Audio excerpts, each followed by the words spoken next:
السلام عليكم ورحمة الله وبركاته.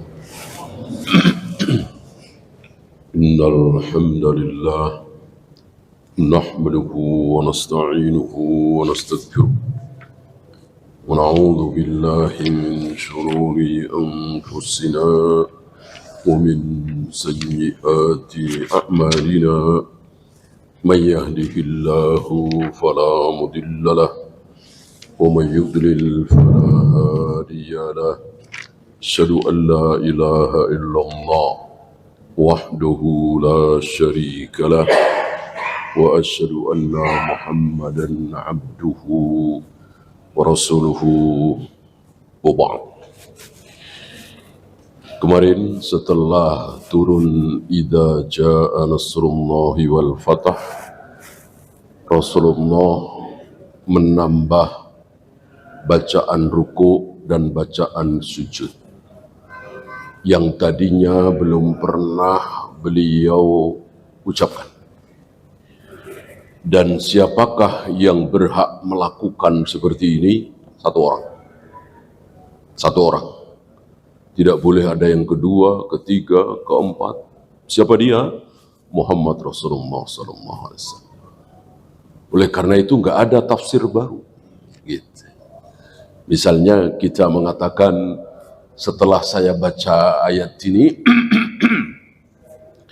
maka sholat saya rubah begini. Setelah saya baca ayat ini, maka umroh saya rubah begini. Setelah baca ayat ini, saya rubah zakat saya begini. Nggak bisa. Nggak bisa. Hanya Nabi yang berhak menafsir, mentakwil Al-Quran. Nggak ada yang baru dalam tafsir. Nah, ini sebagian tokoh kita salah. Dikira ada tafsir baru dalam Al-Quran. Maka menemukan begini, begitu.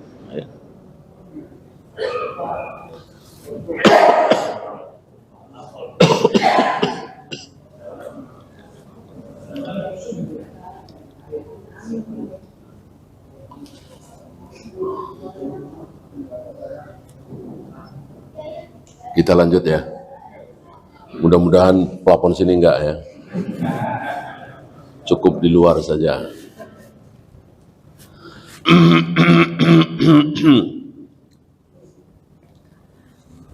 Kenapa?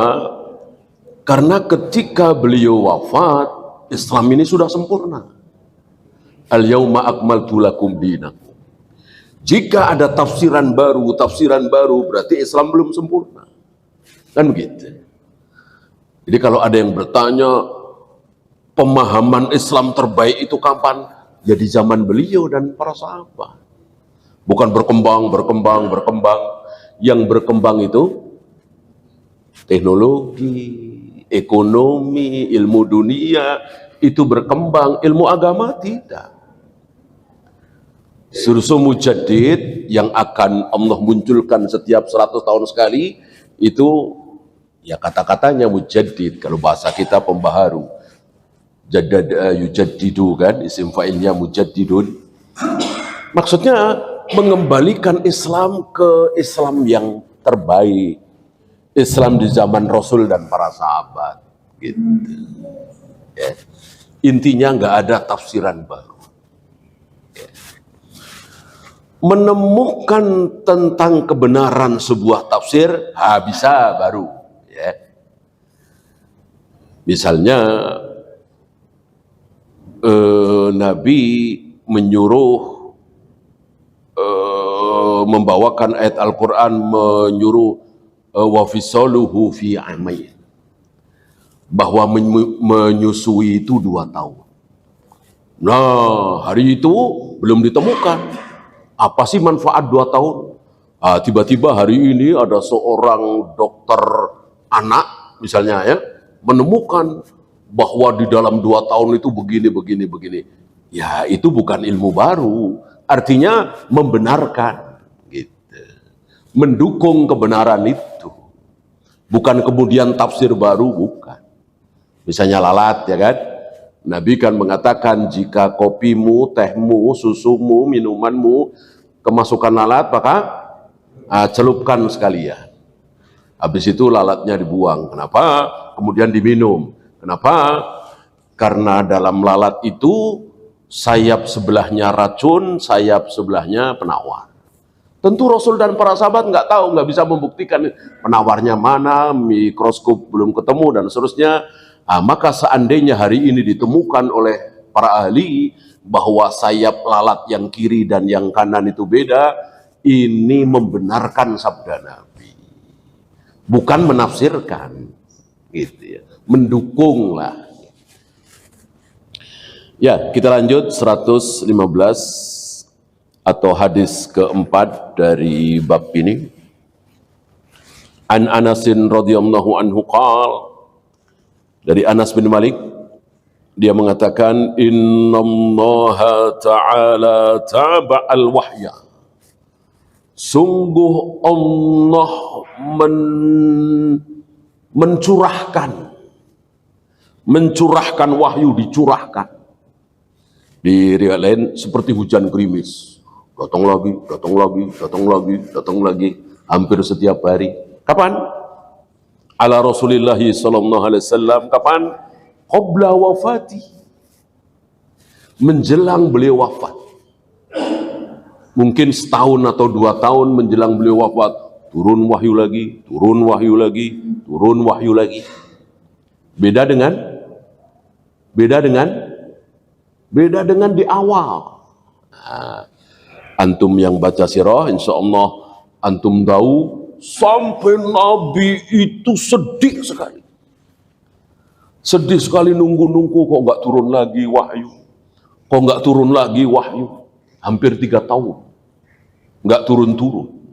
Sampai Abu Jahal, Abu Lahab ngeledek. Bilang apa? Wadda'ahu rabbuhu. Dia sudah ditinggalkan nama Tuhannya. Ngeledek. Dan Nabi sangat sedih sekali. Maka kesedihan Nabi dijawab oleh Allah, ma wadda'aka rabbuka wa ma qala. Tuhanmu tidak pernah dan tidak akan pernah meninggalkan engkau, membiarkan engkau. Dan beginilah Rasulullah SAW setiap kali dihina, diejek, dicaci maki, nggak pernah balas. Yang balas siapa? Yang balas Allah. Ketika beliau dicela dengan ucapan tabban laka ya Muhammad alihada jama'tana, ucapan Abu Lahab ini. Tabban laka, ucapan kasar orang Arab. Celaka engkau wahai Muhammad, hanya untuk mendengar ocehanmu seperti ini. Kami diundang, kami pembesar Quraisy diundang olehmu ke sini hanya untuk mendengar ocehanmu, kebohonganmu bahwa engkau utusan Tuhan, utusan Allah. Tapi dia nggak balas. Ya, Allah yang membalas. Apa balasan Allah? Tabbat yada abi lahabi wa tab. Yang celaka, yang tabban itu bukan engkau ya Muhammad, tapi Abu Lahab. Ya. Bahkan di situ ada kata-kata saya naron dzata lahab. Abu Lahab pasti akan masuk neraka yang menyala-nyala. Padahal ketika ayat ini turun, Abu Lahab masih hidup apa sudah mati? Masih hidup. Luar biasa. Padahal Abu Lahab nggak bodoh-bodoh amat. Abu Lahab pinter. Seandainya Al-Quran bukan dari Allah, karangan Rasulullah, maka mudah bagi Abu Lahab untuk menghancurkan Nabi. Mudah sekali. Mudah sekali bagi Abu Lahab untuk menghancurkan Nabi, menghancurkan Islam. Apa? Gimana? Ya pura-pura masuk Islam aja. Udah masuk Islam aja, baca syahadat. Kalau nggak hancur Rasulullah. Masa sudah baca syahadat masuk Islam, dicap neraka, saya naron dzata lahab. Ya. Kalau kita mungkin seperti itu ya. Abu Lahab tidak bodoh, pinter, tapi di sini dibikin bodoh oleh Allah. nggak kepikiran ke situ sama sekali ya, karena memang semuanya sudah diatur oleh Allah. Yang memberikan hidayah, yang menyesatkan adalah Allah. Kita semakin yakin, seyakin-yakinnya bahwa Al-Quran bukan karangan Nabi, betul-betul dari Allah Rabbul Alamin. Ya. Begitu pula ketika Nabi dicaci, dimaki, penyair, gila, beliau juga diam. Ya. Allah yang jawab. Wa ma huwa biqauli syair. Ini bukan ucapan penyair. Al-Quran itu bukan ucapan penyair, tapi wahyu dariku. Wa ma sahibukum bimajnun. Teman kalian ini Muhammad tidak gila. Selalu Allah yang menjawab, bukan Nabi. Oleh karena itu sunnah bagi kita, kalau sekedar dicaci, dimaki, dihujat, nggak usah jawab. Ya, kenapa? Ya sekedar cacian, kecuali hujah, beda ya. Cacian, makian, hujatan dengan hujah beda.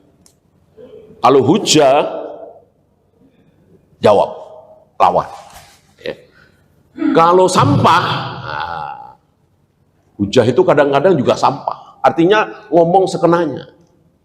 Nggak perlu ditanggapi. Ya, contoh menarik Syekh Al-Albani. Ketika Syekh Yusuf Qaradawi memfatwakan adanya zakat amaliyah, zakat profesi, dan beliau bukan orang bodoh ya, beliau berilmu, tentu pakai dalil. Ya. Dalil pertama, bahwa hadis tentang haul dhaif. Ini ilmiah ya, dhaif. Maka zakat nggak perlu haul. Nggak perlu setahun sekali. Begitu dapat, keluarin zakat. Lu dapat, mana? Umumnya kita dapatkan sebulan sekali. Gitu. Dapat sebulan misalnya 60 juta gaji yang segitu kan banyak ya. Keluarkan 2,5%. Keluarkan 2,5%. Karena hadis tentang haul, zakat itu tiap tahun hadisnya dhaif. Yang kedua, ada riwayat Umar bin Abdul Aziz itu menarik zakat para ummal, para pegawai. Ya, beliau menyamakan gaji hari itu dengan gaji hari ini per bulan. Ini hujah kedua. Hujah ketiga, kalau zakat amaliyah itu tidak ada, zakat profesi itu tidak ada, kasihan para petani. Ya. Ketika dirut misalnya, direktur keuangan misalnya, gajinya ada yang 90 juta, 100 juta, nggak langsung dikeluarkan 2,5%, tapi nunggu setahun, haul. Begitu petani, begitu panen, harus mengeluarkan 5% atau 10%, tergantung pengairannya pakai biaya atau tidak. Ini kan kasihan. 3 hujah ini, yang 2 dijawab oleh Syekh Al-Albani, yang 1 tidak. Karena yang 1 itu apa istilah kita, bukan hujah ini apa istilah, ya kasarnya sampah lah. Ya kan? Ya masuk wahyu ditentang dengan kasihan dong. Enggak sekalian kasihan dong perempuan, pintar-pintar hafal Al-Quran, fasih, nggak boleh jadi imam. Apa bisa begitu? Kasihan dong perempuan, sama-sama anak dapat separuh dari abangnya yang laki-laki. Kalau pakai ro'yu seperti itu. Yang 2 dijawab, yang 1 tidak. Ya. Jawaban yang pertama, beliau karena ahlul hadis ya. Memang hadis itu dhaif, tapi ada hadis lain yang sahih. Intinya hadis tentang haul sahih. Yang kedua, tentang Umar bin Abdul Aziz tadi, tidak bisa disimpulkan bahwa itu tiap bulan. Karena hari itu tidak seperti hari ini, bahwa memberikan sesuatu tiap bulan, hari itu tidak. Gitu ya. Ini kesimpulan bagi kita. Mungkin ada yang mencaci, memaki, menghujat, jangan dilawan. Kalau hujah, bolehlah. Oleh karena itu ketika pendeta Najran nantang beliau berdebat tentang Yesus, Nabi Isa itu anak Tuhan, tentu Nabi hujahnya pakai Al-Quran, bahwa Nabi Isa bukan anak Tuhan, tapi utusan Tuhan, utusan Allah. Nggak terima, apa? Nggak terima, ini lawan debatnya ini nggak terima. Apa yang dilakukan oleh Nabi? Mubahalah.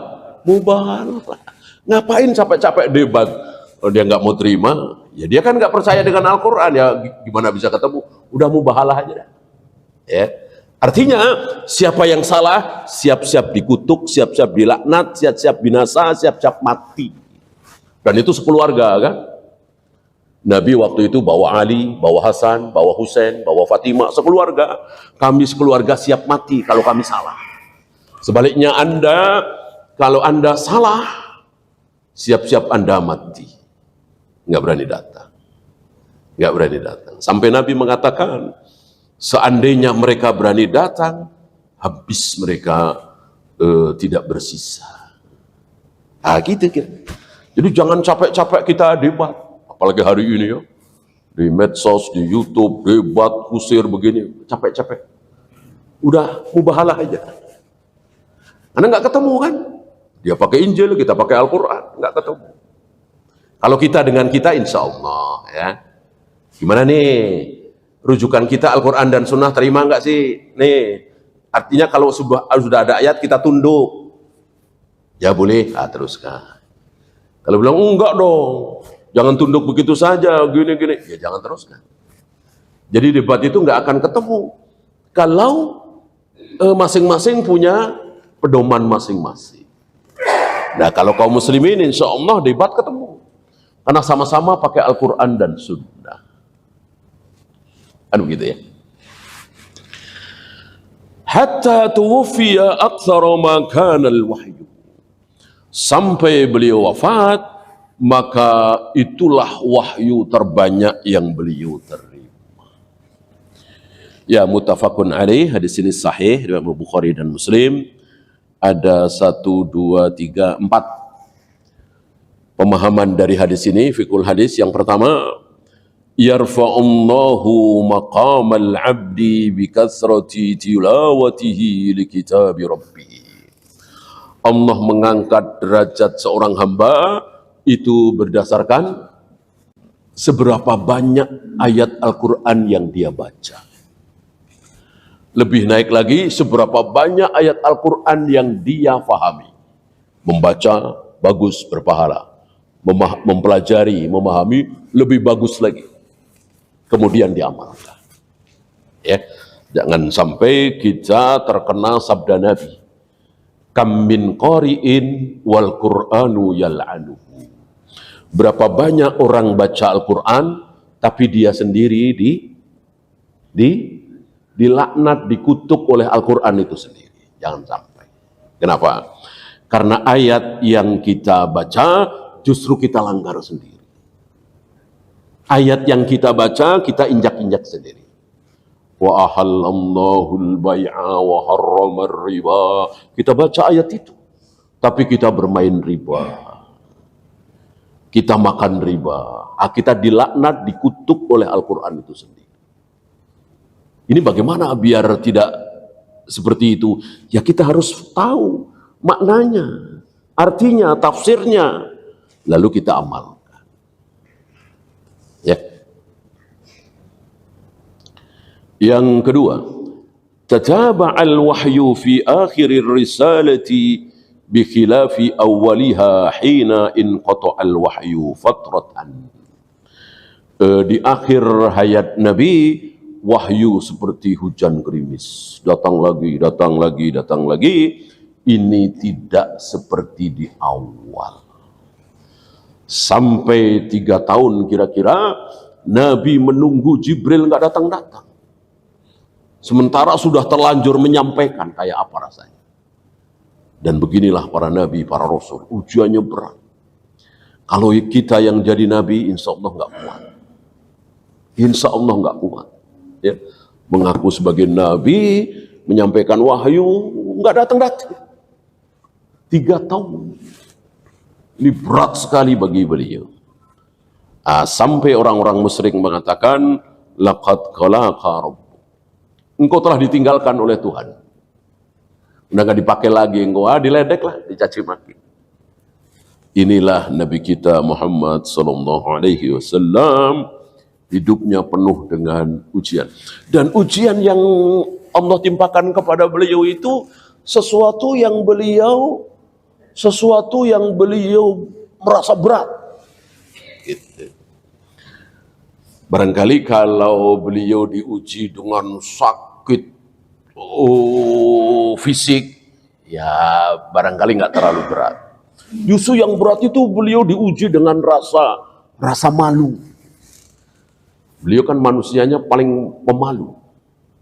Sampai-sampai sahabat mengatakan wanita-wanita, gadis-gadis yang dipinggit itu kalah malunya dengan Rasulullah. Gadis yang dipinggit kan pemalu pasti ya.